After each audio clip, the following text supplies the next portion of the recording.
제 소개 안 해주나요? 바로 진행하겠습니다. 예, 질문이 됐습니다. 사람이 가면 나자리 통합니다. 원래 제가 총무를 하고 고령제약 저와 같이 파트너가 되어서 같이 일했던 직원 팀장이 그만두면서 역시나 이렇게 사람이 분자리가 드러나는 것 같습니다. 본회 마지막 연수원과 자장은 오늘 교육 회장님께서 해주셨습니다. 예, 다시 뵙게 됐습니다. 오늘 강의가 생각이라서 숨가쁘게 한번 달려보겠습니다. 아까 제가 정기총회 때 인사 말씀 생략하려고 오늘 많이 길었던 것 같습니다. 양해 부탁드리겠습니다. 강의 주제가 각각 달라서 한 강의가 끝나고 질의응답을 진행하고 다음 강의로 넘어가도록 하겠습니다. 예, 첫 번째 강의는 고위험도 고혈압 환자의 혈압 관리라는 주제로 대우 가톨릭대 홍승표 교수께서 수고해 주시겠습니다. 우리 홍수 교수님은 대우 가톨릭 대학교 학사, 계명대학은 석사, 현재 대우 가톨릭 대학병원 소양기내과 부교수로 계십니다. 예, 좋은 강의 박수로 진행되겠습니다. 네, 소개 말씀 감사합니다. 오늘 이제 처음 도착을 해서 거의 다 분위기가 비슷한 것 같습니다. 어느 모임에 가도 무거운 주제들로 일단 다 시작을 하는 것 같고, 좀 공기가 돌아왔지만 저희 대학병원도 사정은 여전히 무거운 것 같습니다. 그래도 언젠가는 또 빛이 보게 될 거라고 생각이 들고요. 오늘 이제 도착을 해서 제가 서영진 회장님한테 잘 이렇게 물어보니까 원장님께서 잘 이렇게 이야기하셔가지고 흥축적으로 해서 강의를 한번 시작해보고 있습니다.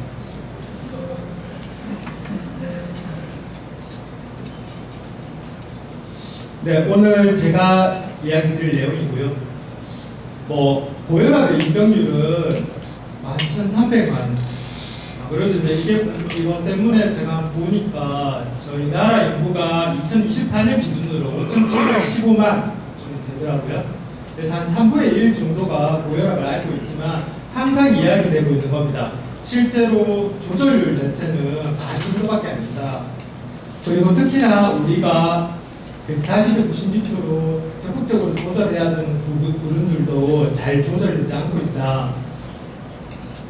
그렇다면 왜 혈압 조절이 중요한가? 이제 결국은 혈압 조절이 안 되면 여러 가지 이제 장기들에 영향을 받기 때문입니다. 그래서 이전까지만 해도 이제 타겟 오르간 데미지라고 하던 개념을 이제 와서는 하이퍼텐시브 메디에이티드 오르간 데미지에서 일단 그렇게 명명을 하고 있습니다. 무슨 말이 들어가요? 네, 그래서 지금 잘 아시다시피 눈에 영향을 주고 머리, 심장, 콩팥 그리고 이제 마이크로 서큘레이션까지 영향을 주게 되고, 실제로 이제 KSC에서도 한국고혈압학회에서도 이렇게 문장비 손상을 이야기하고 있어서 뒤에서 다시 언급드리면, 결국은 이제 저희가 혈압이 있고 그 다음에 이러한 하이퍼텐시브 메디에이티드 오르간 데미지가 생기게 되면 결국 그런 것들이 이제 카디오바스큘러, 세레브로바스큘러 이벤트를 일으키게 되고, 결국 이 하이퍼텐시브 메디에이티드 오르간 데미지를 최소화시키는 게 지금은 CV 이벤트를 줄이는 게 좋기 때문에 혈압 조절이 중요하다고 이야기를 하고 있습니다. 그래서 실제로 이제 보게 되면, 그렇다면 이제 혈압 조절이 잘 안 됐을 때 타겟 오르간 데미지는 어떤 것들이 먼저 나타나느냐 보시게 되면, 일단 브레인 쪽에 문제가 가장 브레인 MR 상에서 나타나는 변화가 제일 많다고 하고, 그 다음에 이제 캐로티드, IMT의 증가, 그리고 이제 LVH 등이고, 실제로 이제 레날 펑션이나 단백뇨나 그 다음에 이제 ABI는 한 1에서 3%로 비교적 낮게 보여주고 있습니다. 그래서 결국은 이제 혈압이 높으면 하이퍼트로피가 생기게 되고, 이러한 것들로 인해서 이제 심장이 점점 커지게 되고, 그래서 이제 심부전으로 가게 되는 경우를 보입니다.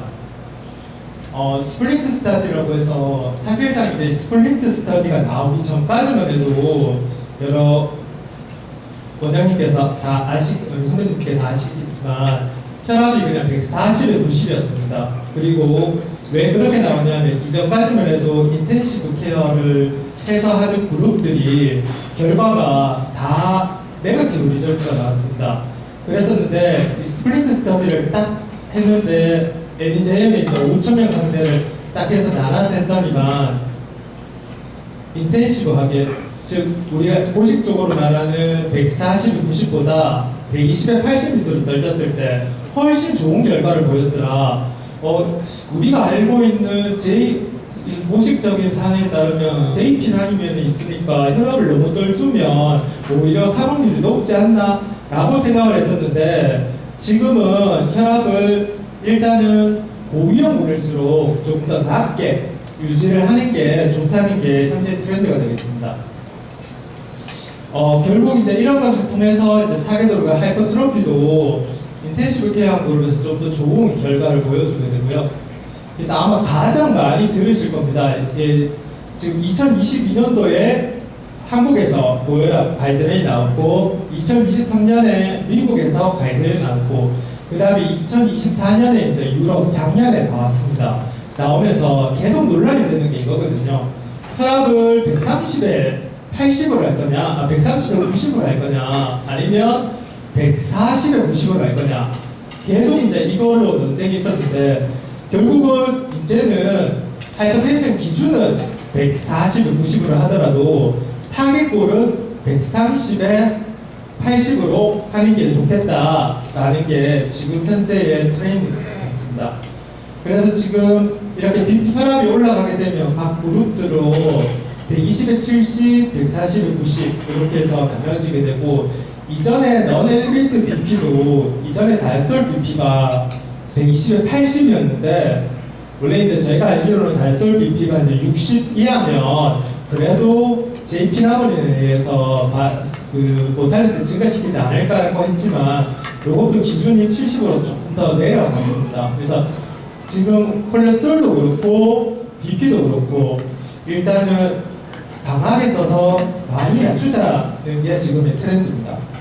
그래서 이제 환자한테 물어볼 때 여러 가지 히스토리들을 물어보게 되고, 그 다음에 이제 타겟 오르간 데미지는 이제 뭐 심전도를 통해서 LVH, 그 다음에 이제 에코를 통해서 LVH나 일라지먼트를 보고, 카디오 마이어크를 보고, 여러 선배님 많이 하시는 캐로티드, 혹은 이제 카디악 CT에서 이제 칼슘 스코어, 그 다음 아티클 스티프니스, 펄서의 벨로시티를 보게 되고, 이제 GFR, 그 다음 알부민 유리아 등을 체크하게 됩니다.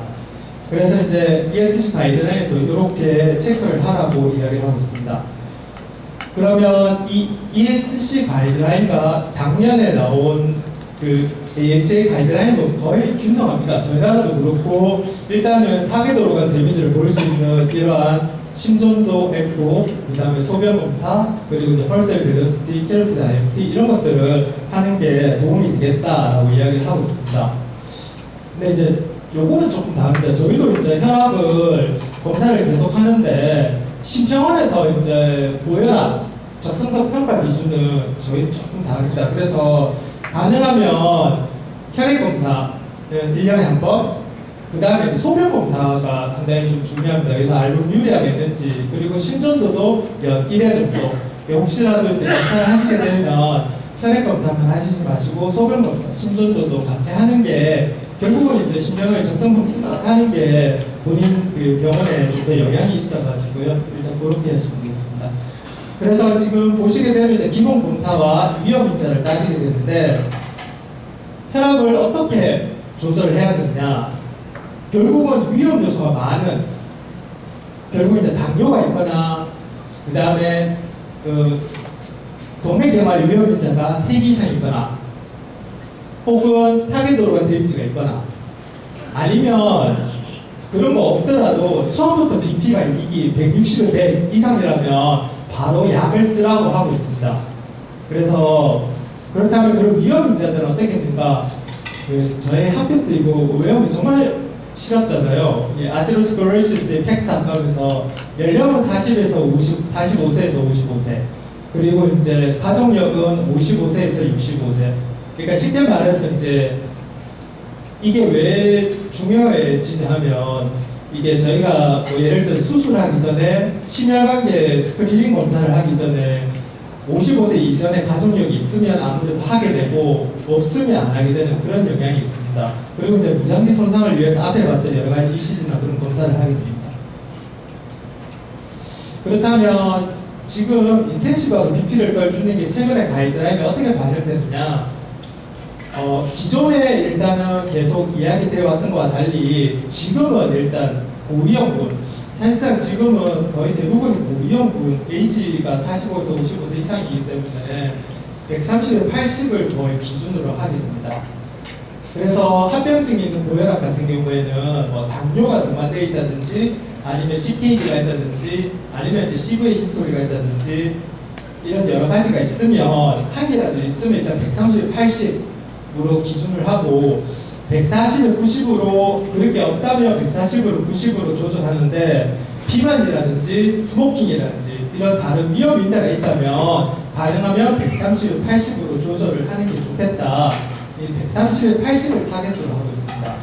그래서 이제 가이드라인이 이제 그 2022년대 한국 가이드라인을 보게 되면 결국 이제 고위험군, 심혈관 질환, CVA, 당뇨가 있거나 당뇨가 동반되어 있으면 130에 80을 권장을 하고 있습니다.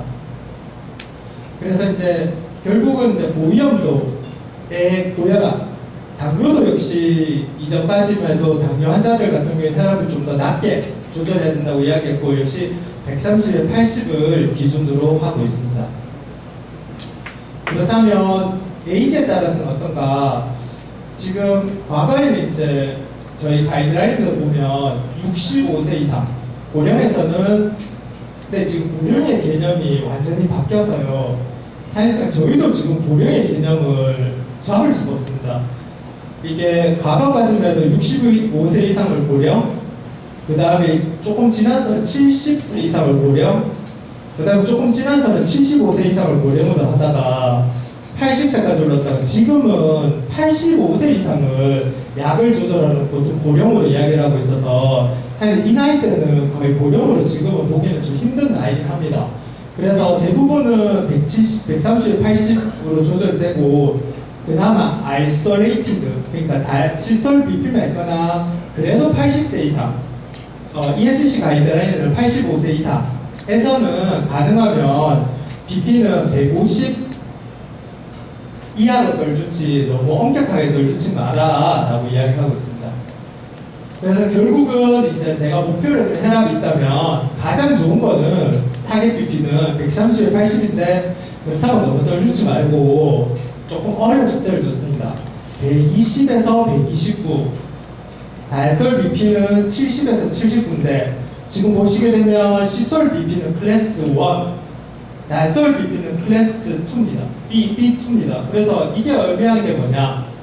결국은 우리가 사망률과 관련되어 있는 거는 시스톨릭 BP지 달솔릭 BP는 아예 잘 모르겠다. 그래서 예전에 뒤에 혈압이 60 이하로 떨어지면 아유 혈압약 너무 센 거 아닙니까? 낮춰야 되니까 이렇게 이야기를 했었는데 만약에 내가 조절하는 환자가 시스톨릭 BP가 타겟에 들어가 있다면 120에서 129에 들어가 있다면 달솔 BP가 조금 낮더라도 환자가 올스티지나 이런 증상이 없이 톨러를 하다면 일단 그대로 가라 라고 이야기를 하고 있고 또 사실상 에이지가 들수록 그러면 환자는 잘 견디는데 혈압이 조금씩 떨어지는데 그러면 나이에 따라서 약을 줄여야 되는지 아니 그러지 말고 환자가 버티면 지금 용량으로 쭉 가자 라고 지금 이제 가이드라인에서 이야기를 하고 있습니다. 그래서 결국은 인텐시브하게 줄이는 곳들이 결국 이제 막 10에서 20% 정도 CV 이벤트를 줄여주는 그런 좋은 결과를 보였고요. 결국 이제 2024년 가이드라인을 요약을 하면 일단 타겟은 120에서 129, 130, 80이지만 120에서 129 사이로 조절을 하는 게 좋겠다라고 있고 만약에 그렇게 조절 못하더라도 가능한 한 140 밑으로 조절하고 140에서도 더 낮게 조절하려고 노력은 하자라고 이야기를 하고 있습니다. 그래서 지금 HACC 결국은 가이드라인 비교를 했을 때 130에 80을 기준으로 이제 타겟을 해야 되겠다라고 생각하시면 되겠습니다. 아마 스타틴도 그렇고 저희 혈압도 그렇고 요즘 뭐 그 주제가 되는 게 다 복합제입니다. 근데 생각해 보면 아침에 로션 2배 바른다고 얼굴이 더 깨끗해지면 않거든요. 스킨에다 로션을 바르면 좀 더 촉촉해지는 느낌이라서 그런 걸로 생각을 하면 일단 복합제가 좀 더 좋을 거라고 생각할 수 있습니다. 그래서 이전에는 단일 약제를 먼저 하고 용량을 올려라. 근데 지금은 소량이라도 복합제로 바로 시작을 하라라고 이야기를 하고 있습니다. 근데 복합제가 세지 않을까요? 라는 의구심이 좀 들긴 합니다. 그렇다면 복합은 어떻게 할 것이냐? 지금 이전에 제가 이제 제일 처음에 레지던트 들어갔을 때 그 유명한 제시 7이 나왔었고 그때는 펄스 라인이 사야자이드였습니다. 그리고 나서 이제 가이드라인이 쭉쭉쭉쭉 바뀌고 현재의 펄스 라인 치료는 AC 리미터, ARB, 그 다음에 다이렉틱, 시아자이드 라이크 다이렉틱스. 그러니까 시아자이드가 아니고 우리가 많이 쓰는 인다마마이드, 플루덱스라든지 클로로사리돈 같은 약이고, 그 다음에 CCB로 있고, 베타블로커는 현재 지금 펄스 라인에서 빠졌습니다. 그래서 만약에 이제 그래도 다이렉틱스보다는 CCB를 좀 더 선호하고 있고, ESC에서는 ARB 플러스 CCB라고 딱 권장을 하고 있습니다. 펄스 라인으로. 하지만 ACC에서는 요 조합 내에서 당신들이 알아서 하시오. 이렇게 아직 공고를 하고 있습니다. 그래서 지금 쓰게 된다면 처음부터 로도즈 컴비네이션을 쓰게 되고, 그렇게 해서 점점 올리게 되고, 추후에 조절이 안 되면 트리플 컴비네이션까지 하게 된다라고 이야기하고 있습니다.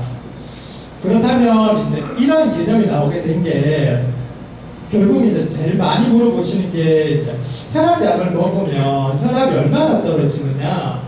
일단 보식적인 결과는 있습니다. 거의 약제들이 그러면 CCB가 더 많이 떨어질까요? 사이자이드가 더 많이 떨어질까요? 연구에 따라서는 조금씩 다른데 공이 10에서 15 정도 떨어진다고 보고 있고, 결국은 반야를 쓰게 되면 약 6 정도, 6에서 7 정도를 떨어지게 되는데, 여기에서 지금 우리가 2배를 떨주려고 하면 약을 2배의 용량이 아니라 4배의 용량으로 해야 됩니다. 즉 노바스코 5ml를 쓰고 있는 환자가 혈압은 이 약의 용량을 2배로 올리려면 노바스크 10ml가 아니고 20ml를 올려야 되는데, 만약에 그 환자를 복합제인 듀캅으로 가게 되면 하나만 콤비네이션을 해도 같은 효과를 보여준다는 거죠. 그렇다면 이제 또 이렇게 이야기했습니다.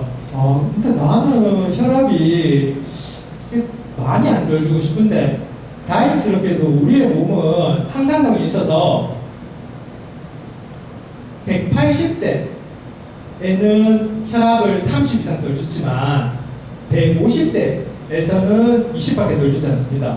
그래서 혈압이 150 좀 안 되는 환자한테 사실상 복합제를 쓰더라도 느낌상 30 이상 떨어져 환자가 110, 100 이렇게 올 것 같지만 실제로 써보게 되면 10에서 15 정도 떨어진다. 물론 올데이지는 많이 떨어진대. 그래서 만약에 약을 쓰게 될 때 180 이상이라면 생각보다 내가 쓰고 있는 복합제가 트리플을 가더라도 3배 30 정도 떨어지니까 이 정도 생각을 하고 쓰자라고 하는 거고, ARB 플러스 CCB 같은 경우에는 약 20에서 25, 많게는 이제 30까지 떨어지는데 사이자이드 계열은 15에서 20입니다. 그래서 내가 ARB 플러스 CCB로 갈 건지 ARB 플러스 다이렉틱스로 갈 건지는 환자의 군에 따라서, 혈압을 떨주는 군에 따라서 조금 더 하시면 될 것 같고요. 아무래도 이제 고령일수록 그 소금에 대한 그 센시티비티가 좀 높기 때문에 다이렉틱스를 좀 더 선호하시는 것 같습니다. 그렇다면 인텐시브 BP 컨트롤을 위해서 카나브가 어떤 역할을 할 것이냐. 뭐 많이 들어보셨을 겁니다. 피나살탄 카나브는 워낙 강력한 접합하고 그 다음에 떨어진 거 늦게 떨어져서 계속 오랫동안 반응을 하게 되고 여러 가지 연구에서 동반 질환이 있더라도 좋은 결과를 보여줬습니다. 그래서 앞에서도 이야기 드렸지만 이러한 노인, 당뇨, 그 다음에 콩팥, 그 다음 CV의 환자들에서 피트니스, 판타스틱, 파블러스 여러 연구를 통해서 약 73,000개를 통해서 이런 환자에서 다 안전성 그리고 효과를 입증을 했습니다. 자, 그렇다면 이제 결국은 왜 C12 ARB 플러스 C12냐? 잘 아시다시피 C12를 쓰게 되면 이제 부종을 조금 겪게 되지 않습니까? 그래서 바조달레이테이션 되기 때문에 근데 이제 ARB를 쓰게 되면 부종 효과를 조금 더 줄이는 레날 펑션을 조금 더 보호해서 줄이는 효과를 주기 때문에 조금 더 C12를 같이 썼을 때 그리고 도즈를 안 올리고 썼을 때 좀 더 좋은 효과를 보여주게 됩니다. 실제로 이제 두카브 같은 경우에는 저희가 이제 ARB 중에서 여러분들 잘 아시다시피 가장 공식적으로 쓰는 노살탄 그리고 발산탄 요 두 개가 ARB 중에서 제일 약합니다. 그리고 최근에 나오는 피나살탄, 그 다음에 카나브, 그 다음 올메사탄, 그리고 올메탄, 그리고 이제 이르메살탄 이런 최근에 나왔던 여러 가지 C10 ARB들은 혈압을 많이 떨줍니다. 그래서 보통은 이제 카나브는 당연히 최근에 나왔고 강력한 바인딩을 하기 때문에 그나마 ARB 중에서도 사실상 지금 현재로서는 거의 1, 2위를 다투기 ARB 중에서도 꽤 세게 걸주고 있습니다. 그래서 간혹 원장님들이 이제 60에 5를 썼는데 생각보다 많이 떨어져서 30에 5로 줄이는 경우가 많은데 이게 노살탄하고 비교했을 때 노살탄의 루틴 도즈보다 피마살탄이 더 많이 떨어진다고. 그래서 보통은 이제 올데이지로 갈수록 발사탄이나 노살탄 컴비네이션이 조금 더 나은 것 같고요. 젊은 환자일수록 이제 피마살탄 이 컴비네이션이 좀 더 환자한테 톨러를 한 것 같습니다. 그래서 일단은 당연히 잘 떨어지니까 변환율이 적고 그리고 낮은 사망률을 보여주고 있습니다. 약도 이게 모양이 이빨 모양이라서 환자들한테 설명을 하기도 쉽습니다. 그래서 결국은 이제 이러한 컴비네이션을 통해서 저희가 하게 되고 결국 이제 이런 혈압의 조절이 디핑, 넌디핑 이런 것들을 조절하게 되는데 아마 이제는 저희도 이제 ABP 링을 쓰고 있는데 여러 원장님들도 이제 ABP 링을 사용을 못 하게 되면 24시간 혈압을 쉽게 하실 수 있을 건데요. 그렇게 보면 저희가 보통 많이 듣는 개념이 디퍼, 그러니까 야간 혈압이 평균 혈압보다 10에서 20% 떨어지는 디퍼가 정상이고 넌디퍼, 안 떨어지는 건 비정상인데 즉 넌디퍼 개념은 심장 쪽 개념입니다. 그러니까 이게 넌디퍼는 그렇고 그 다음에 아침 혈압이 올라가는 모닝 서지는 머리 중. 그래서 환자가 아침에 모닝 서지가 아침에 일어나는데 혈압이 계속 높더라 라고 하면 이건 좀 CV의 리스크가 좀 있는데 어떻게 좀 조절을 좀 해야 될 것 같고 만약에 전혀 혈압이 많이 떨어지지 않는다 넌디퍼인데 이거는 또 이제 심장 쪽에 좀 부담이 될 수 있겠구나 일단 그렇게 생각해 주시면 될 것 같습니다. 그래서 이때 카나브도 여러 가지 이제 다이어틱스까지 포함했던 약제들을 써보니까 혈압을 더 많이 떨쳐줬고 결국은 이제 3대 조합을 두카브 플러스까지 했을 때는 좋은 결과들을 보여줬습니다.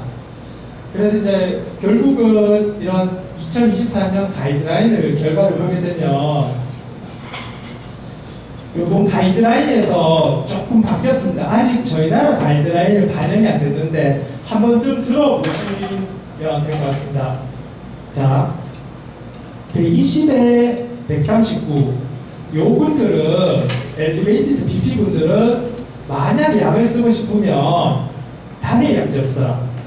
그리고 85세 이상도 가능하면 단일 약제 없어라.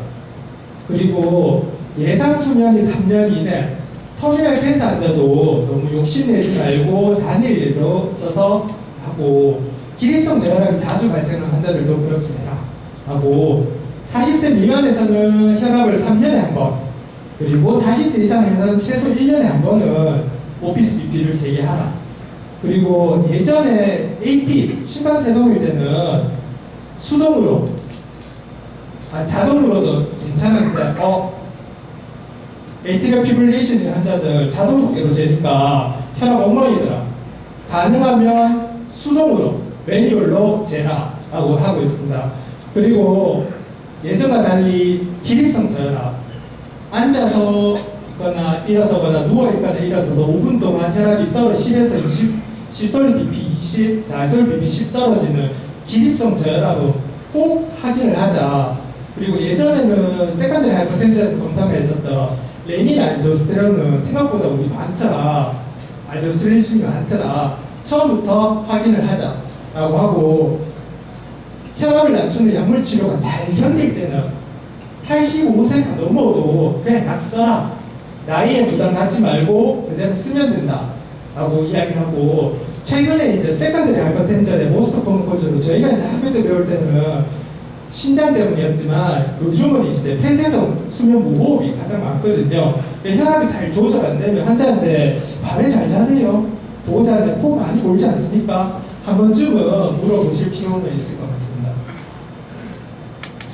그래서 지금 듀카브는 다양한 용량이 있고, 혈압을 앞에서 봤다시피 20에서 30 정도 강력하게 돌려주는 효과가 있기 때문에 이 약자 하나가 저희가 혈압을 조절하는데 아주 큰 효과를 보여줄 것 같습니다. 그래서 이제 결론적으로 130에 80, 100, 그래서 만약에 하면 120에 129. 시스톨은 맞췄는데 다이스톨은 70에서 79지만 다이스톨은 귀찮다 버리고, 시스톨만 일단 120에서 169로 잘 조절해보자 라고 하고, 거기에 듀카브가 약 20에서 30 정도 더 주니까 이런 무기가 있으니까 저희가 그런 분들한테 잘 써보자 라는 게 제 감사해주셔서 감사합니다. 여러분이 질의응답하고 들어가셔야 되죠. 우리가 일반적으로 보는 혈압 환자가 아닌 고위험 가진 고혈압 환자에서 혈압 관리 프로페셔널하게 잘 들어본 것 같습니다. 혹시 플로어에서 질문지 있습니까? 오늘 앞에 질문지 혹시 있나요? 네. 혹시 플로어 질문 없으십니까? 혈압이 130에 80이 아니 그 의사 기자들은 뇌갑이 50이 되는데 그래도 괜찮습니까? 그게 마이크 비슷. 근데 130에 80이 이게 정상이라면 뇌갑이 50이 되는데 뇌갑이 40이 그게 정상이 되지 않을까? 네, 그 개념이 없어졌습니다. 그러니까 그거는 그렇게 평가를 하지 말고 펄스 웨이브 밸런스를 통해서 스테이프니스를 측정하지, 시스톨 BP와 다이스톨 BP 차이를 보는 거는 더 이상 큰 의미는 없다라고 해서 사실 저희도 부담스러워요. 환자들 맨날 이 차이 보면서 심부담수 이렇게 하는데, 그게 지금 50이든 60이든 간에 아까도 이야기 드렸듯이 혈압만 타겟골 120에서 129로 조절이 되고 환자가 올소스테틱 디지가 없다면 그게 오히려 환자들은 결과가 더 좋게 나온다고 이야기를 하고 있습니다. 네, 아까 강의 내용 중에 BPM 할 때 넌디퍼 타입 환자가 가끔 많이 자주 보는 것 같은데, 이런 경우에는 어떻게 설명을 하고 어떤 조치를 해야 되는 것 같을까요? 그냥 하트 되게 자주 올 거라고 생각하고 많은 알고 있는데 그렇게 이야기해 주시면 환자들 부담 느끼 있죠. 네네. 그래서 이제 이걸 이야기 드릴 거는, 예전에 네이버 지식인이 나왔을 때 지식인을 찾아보고 오는 환자들이 정말 많았습니다. 근데 챗 GPT가 나오고 난 다음부터는 챗 GPT에 물어보는 사람이 많습니다. 며칠 저번 달에 환자분 한 분이 와서 저한테 교수님 감사합니다. 왜요? 그러니까 챗 GPT에 교수님 쓰고 있는 약을 넣었더니 잘 치료하고 있다고 나오더라고요. 갑자기 뚜껑이 딱 열리려고 하는데 네. 챗 GPT한테 평가하고 있구나라고 생각이 일단 들던데 그래서 비퍼가 있다고 해서 사실상 그게 한 번으로 결정되는 건 아니고요. 24시간 BP를 하게 됐을 때 이제 나오는 건데 아무래도 이제 모닝 서치가 있게 되면 환자한테 이 사람이 이제 CVA 쪽으로 좀 더 리스크가 있겠다. 그리고 실제로 아침 혈압이 잘 올라가는 환자들은 물어보면 예전에 올드 CV 히스토리가 있는 경우가 많습니다. 그리고 런디퍼 같은 경우에는 증상이 없더라도 심전도를 한번 찍어보시면 LVH나 ST 변화가 좀 있는 경우들이 있습니다. 그래서 증상이 없는 환자한테 있어서 이런 것들이 클리니컬하게 좀 참고하시면 좋을 것 같습니다. 네, 시간 관계상 질문 혹시 있으십니까? 네, 시간 관계상 일간 마치도록 하겠습니다. 교수님 수고 많으셨습니다. 잠시 후 총회자 안내 방송 하겠습니다. 마지막에 수강자로서 충분히 자주 남았습니다. 저희가 오늘 준비한 답례품 수량이 참여하신 분 수가 좀 모자라서 답례품을 병원 원내로 전달해 드립니다.